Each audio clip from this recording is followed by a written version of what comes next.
Kenapa aku sharing di sini? Karena aku pengen semua orang itu lebih aware lagi terhadap kesehatan mereka dan khususnya kaum perempuan. Jangan takut buat diperiksa, justru teman-teman itu harus takut kalau teman-teman gak periksa dari sekarang. Yuk kita tumbuh bareng, jadi perempuan sehat, utuh, dan penuh harapan.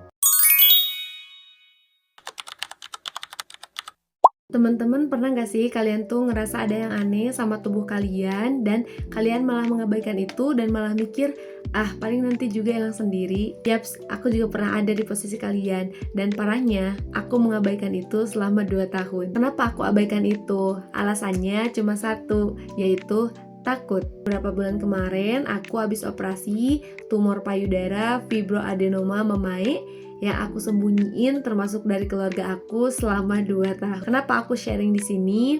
Karena aku pengen semua orang itu lebih aware lagi terhadap kesehatan mereka dan khususnya kaum perempuan. Sebenarnya apa sih fibroadenoma mamae ini? Berdasarkan referensi yang aku baca, fibroadenoma mamae ini adalah jenis tumor jinak non-kanker yang tumbuh di dalam payudara dan ditandai dengan munculnya benjolan pada payudara. Kondisi ini sering dialami oleh perempuan usia produktif 15-35 tahun. Banyak yang berpikir bahwa benjolan di payudara itu pasti kanker.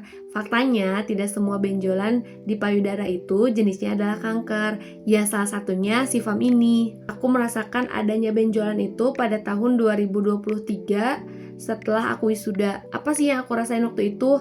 Setiap H- seminggu jadwal menstruasi, mohon maaf, di bagian payudaraku sering nyeri dan ada satu titik yang nyerinya itu pol banget.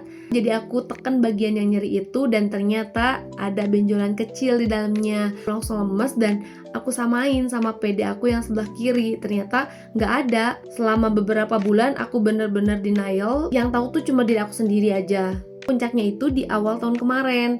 Si benjolannya itu makin gede dan kalau jadwal menstruasi, benjolannya itu bengkak banget. Jadi takut banget dong pastinya. Apalagi waktu itu aku udah nerapin gerakan sadari periksa payudara sendiri. Lebih boomnya lagi setelah aku terapin sadari itu ternyata ada benjolan baru di payudara yang sama di sebelah kanan tapi titiknya yang berbeda. Jadi di payudara kanan ada 2 benjolan sekaligus. Dari sana aku berani bilang ke teteh aku dan kita mutusin buat diperiksa. Aku diperiksa pertama kali itu ke dokter umum dan dikasih diagnosa awal benjolan itu namanya fibroadenoma mamae tadi. Dan langsung disaranin buat USG hari itu juga. Dan setelah dibacain hasil USG, disuruh konsultasi langsung ke dokter bedah. Dan kalian tahu pertanyaan dari dokter umum setelah bacain hasil USG itu? Kenapa baru diperiksa sekarang? Padahal kamu udah tahu ada benjolan ini udah dari 2 tahun ke belakang. Dan sekarang benjolan ini harus dioperasi. Dengar kata operasi bikin aku bener-bener speechless. Dengan gemetar tuh tangan dan badan, aku jawab, karena aku takut. Dokternya langsung bilang, jangan takut, sekecil apapun benjolannya harus diperiksa. Karena kita gak tahu benjolan itu jinak apa ganas. Akhirnya aku konsultasi sama dokter bedah dan dijadwalin operasi beberapa hari kemudian. Dan bener ya kata orang-orang bahwa ruangan operasi itu sedingin itu dan realitanya emang sedingin itu. Udah mah ruangannya dingin, suara monitor kencang banget, Masya Allah. Dah lah, bener-bener bikin badan itu gemeter. Tapi alhamdulillah waktu proses operasinya gak sakit sama sekali. Jadi buat teman-teman yang udah ada jadwal buat operasi mamae, jangan khawatir karena proses operasinya itu gak sakit sama sekali. Soalnya kita dibius total.